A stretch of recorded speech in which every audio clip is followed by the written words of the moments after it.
Nah, baik. Yang pertama ada pengertian metode Teams dengan Indonesia.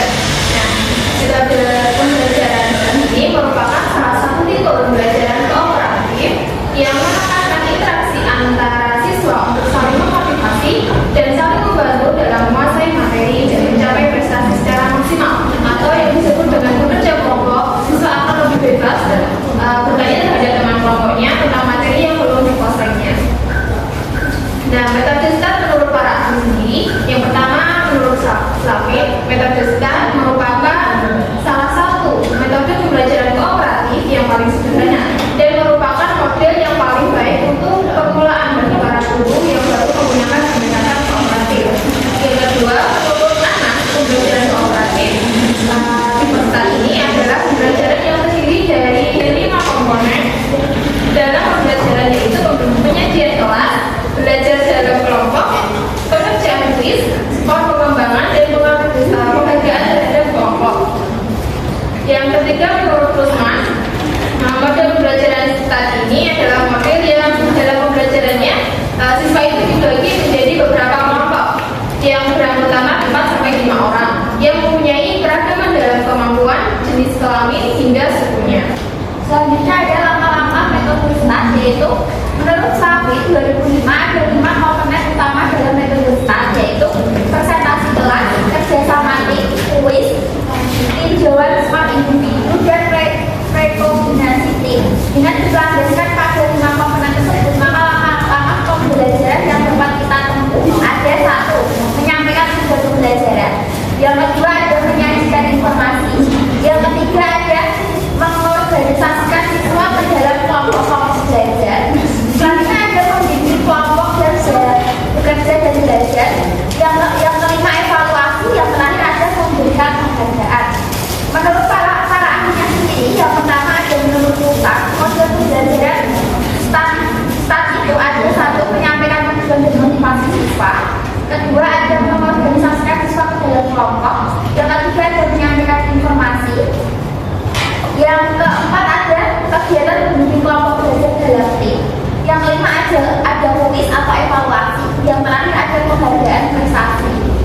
Ini ada beberapa ahli dan intinya itu hampir sama ya teman-teman ya. Ada menurut Inayah Wulandari, menurut Siti Hartis, yang terakhir ada menurut Wayang Oksa. Langsung saja. Yang terakhir ada kelebihan dan kekurangan metode STAR. Ya, kelebihan dan kekurangan metode STAR menurut Tri Aryani. Yang pertama, kelebihan bagi guru: 1. Membantu mengetahui kemampuan siswa. 2. Membantu mengevaluasi pembelajaran. 3. Membantu meningkatkan hasil belajar siswa. Bagi murid: 1. Siswa bekerja sama dalam mencapai tujuan dan mendukung tinggi dalam kelompok. Yang kedua, siswa aktif membantu dan memotivasi semangat untuk hasil bersama. Yang ketiga, aktif berperan sebagai tutor sebaya untuk meningkatkan keberhasilan kelompok. Dan yang keempat, interaksi antar siswa seiring dengan peningkatan kemampuan mereka dalam berpendapat. Yang kedua, kekurangan metode STAR.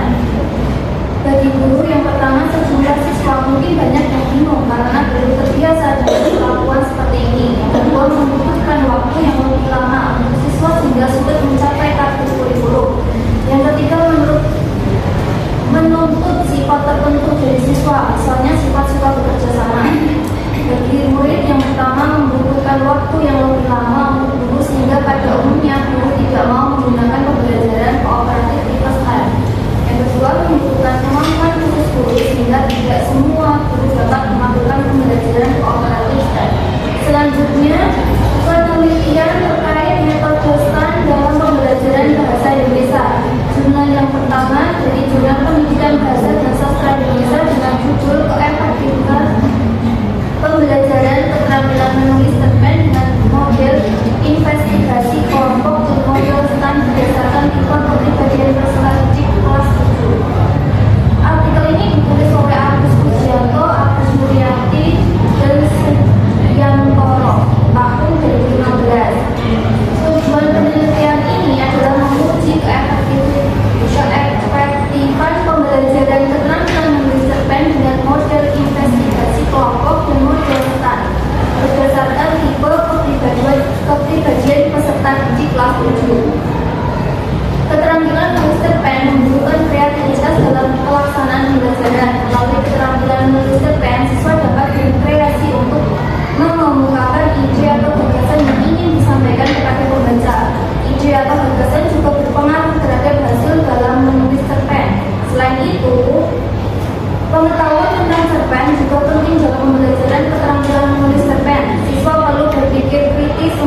Baik, jurnal yang kedua dari jurnal Bahasa Taka dengan judul Pengaruh Model Pembelajaran Student Team Achievement Division terhadap kemampuan menulis teks ulasan cerpen siswa kelas 8 SMP Sultan Iskandar Muda Medan tahun pelajaran 2018-2019.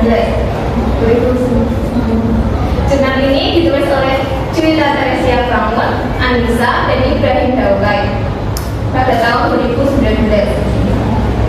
Dengan kesimpulan, penelitian ini bertujuan untuk mengetahui pengaruh model pembelajaran kita terhadap kemampuan menulis teks ulasan cerpen siswa kelas 8 SMP Sultan Iskandar Muda Medan tahun pelajaran 2018-2019. Penelitian ini merupakan penelitian kuantitatif menggunakan metode eksperimen dengan desain true design. Populasi dalam penelitian ini adalah siswa kelas 8 Sultan Iskandar Muda Medan yang berjumlah 168 siswa. Penentuan sampel dengan teknik random sampling berdasarkan teknik tersebut diperoleh kelas 8A sebagai kelas eksperimen terdiri dari 41 siswa dan kelas 8B sebagai kelas kontrol terdiri dari 41 siswa. Teknik analisis data adalah uji T. Hasil penelitian menunjukkan adanya perbedaan kemampuan menulis teks ulasan cerpen siswa kelas 8 SMP Sultan Iskandar Muda Medan dengan menggunakan model STAR dan tanpa menggunakan model STAR. Lalu jurnal yang ketiga. Untuk jurnal yang ketiga itu ada jurnal riset konseptual dengan judul Peningkatan Kemampuan Menulis Teks Eksplanasi Kompleks Melalui Model STAR pada Siswa SMA yang ditulis oleh Monstel 2018 dengan kesimpulan banyak kegiatan